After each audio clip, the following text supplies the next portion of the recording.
দেন এবার বলেন আপু। আসছি সকাল 7টা বাজে, 1 ঘন্টা টিকিট কাউন্টারে দাঁড়িয়ে থাকছি, 2 ঘন্টা এখানে দাঁড়িয়ে থাকছি। আপনি টিকিট কার কাটছেন? আসছি মেরিনের, বুঝছেন? কিন্তু মেরিনে বোট নাই, বোট ছাড়ার কারণে লোক সব এখানে দাঁড়িয়ে থাকতে যাইতে পারছে না।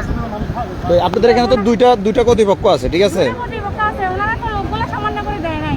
যদি সামান্য করে দিয়ে দিত তাহলে তো প্যাসেঞ্জাররা তা ভোগান্তি হতো না, কিন্তু ওনারা তো এইভাবে তো দেয় না। এখন আমরা যেটা টিকিট নিয়ে টিকিট অগ্রিম করে তারপরে লোকগুলোকে ওখানে দাঁড় করে রাখছে। তো এখন আমি যেটা জানতে চাচ্ছি যে মানে আদিল এন্টারপ্রাইজের মেরিনের যাত্রী নামানো থাকার কতগুলো যাত্রী আছে ওদের নামানো? টিকিট দেওয়া কতগুলো যাত্রী আছে? 200-র উপরে তো হবে, 500-র উপরে। 500-র উপরে হবে। তাই 500-র উপরে যদি হয় তাহলে তো একটা ব্রিজের ওই পাশ দিয়ে কাজ চলতেছে, যেটা আমি জানি যে সরকারি ব্রিজের কাজ চলতেছে। তো ওই ব্রিজের কাজ চলাতে আরেক কোম্পানিতে এখন যাত্রী নামাইতে পারতেছে না, তাহলে ওরা যদি আরেকটু যাত্রী কম ছাড়লে তাহলে কি দুইটা কোম্পানি একইভাবে যাত্রী নামাইলে কি আপনাদের এই ভোগান্তিটা হতো? না, আমাদের এই দোকানটা হতো না, কিন্তু ওনারা তো সেটা করে নাই।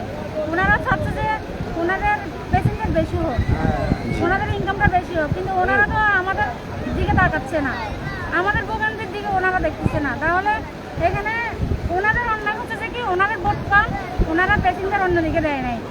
আর আর কি বলবো, আমি এখানে 2 ঘন্টা ধরে দাঁড়িয়ে আছি। ঠিক আছে, অসংখ্য ধন্যবাদ।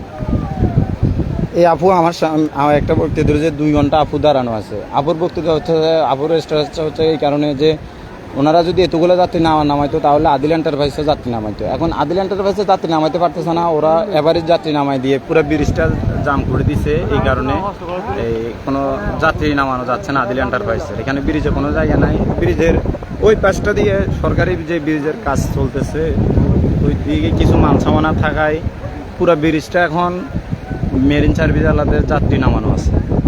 তাই আদিল এন্টারপ্রাইজে যাত্রী নামানোর মতো কোনো সুযোগ সুবিধাই নেই। তাই এখন ওরা গ্রিন টিকিট সারি দিয়ে আমার এক বড় বোনে স্টেজ দিয়েছেন, ওরা এখন খুবই ভোগান্তিতে আছে। মানে 2 ঘন্টার উপরে হচ্ছে উনি টিকিট নিয়ে বসে আছে, ওদের বোট নাই, টিকিট দিয়ে রাখছে। আর শুনতে পাচ্ছি আদিল এন্টারপ্রাইজের বোট দাঁড়িয়ে রয়েছে, যাত্রী নামানোর কোনো সুযোগ পাচ্ছে না।